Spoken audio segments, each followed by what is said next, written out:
अरे वाह प्यारे बच्चों, इकट्ठा हो जाओ क्योंकि आज मेरे पास तुम्हारे साथ शेयर करने के लिए एक मजेदार कहानी है।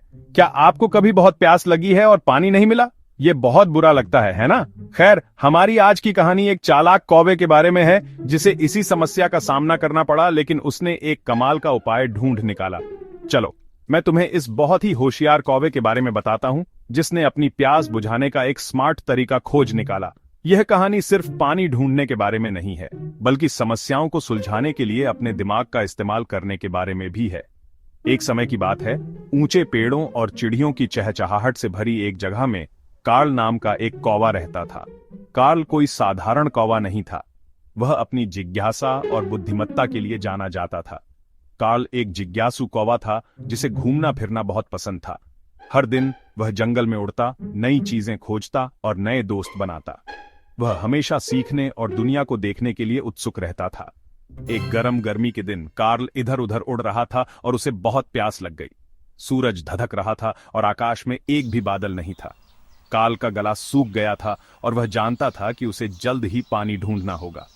जैसे ही वह एक छोटे से मैदान के ऊपर से उड़ा, उसने आधा पानी से भरा एक घड़ा देखा। उसकी आंखें उम्मीद से चमक उठीं। वाह, पानी! कार्ल ने सोचा और घड़े की ओर झपट्टा मारा। वह इतना उत्साहित था कि वह लगभग ठंडे ताजा पानी का स्वाद ले सकता था। लेकिन जब वह करीब पहुंचा तो उसने महसूस किया कि एक समस्या थी। अरे नहीं, घड़े का मुंह बहुत संकरा था और उसकी चोंच पानी तक नहीं पहुंच पा रही थी। कार्ल ने कोशिश की और कोशिश की, लेकिन कोई फायदा नहीं हुआ। वह निराश महसूस कर रहा था, लेकिन जानता था कि वह हार नहीं मान सकता। कार्ल बैठ गया और उसने गहराई से सोचा। वह जानता था कि पानी तक पहुंचने का कोई न कोई रास्ता होना चाहिए। फिर उसे एक शानदार विचार आया। उसकी आंखें उत्साह से चमक उठीं क्योंकि उसे एहसास हुआ कि वह क्या कर सकता है। उसने एक एक करके छोटे छोटे कंकड़ उठाए और उन्हें घड़े में डाल दिया। Plop plop plop. हर कंकड़ पानी से टकराते ही एक छोटी सी छपछपाहट करता। कार्ल उत्सुकता से देखता रहा क्योंकि पानी का स्तर बढ़ने लगा था।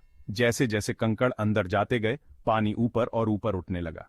कार्ल बहुत खुश था। वह देख सकता था कि उसके द्वारा डाले गए प्रत्येक कंकड़ के साथ पानी घड़े के ऊपर तक पहुंच रहा था।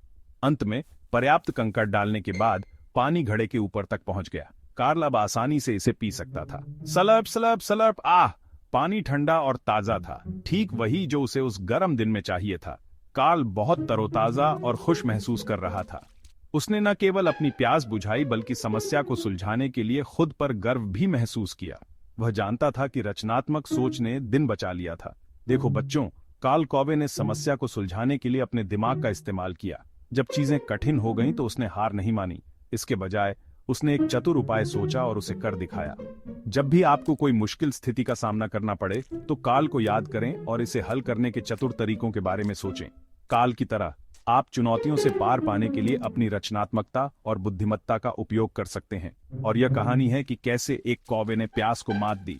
काल का रोमांच हमें सिखाता है कि कोई भी समस्या कितनी भी मुश्किल क्यों न लगे, अगर हम अपने दिमाग का इस्तेमाल करें और दृढ़ रहें तो इसे हल करने का एक रास्ता हमेशा होता है। सुनने के लिए धन्यवाद और जिज्ञासु और चतुर बने रहना याद रखें। खोजबीन करते रहें, सीखते रहें और लीक से हटकर सोचने से कभी न डरें।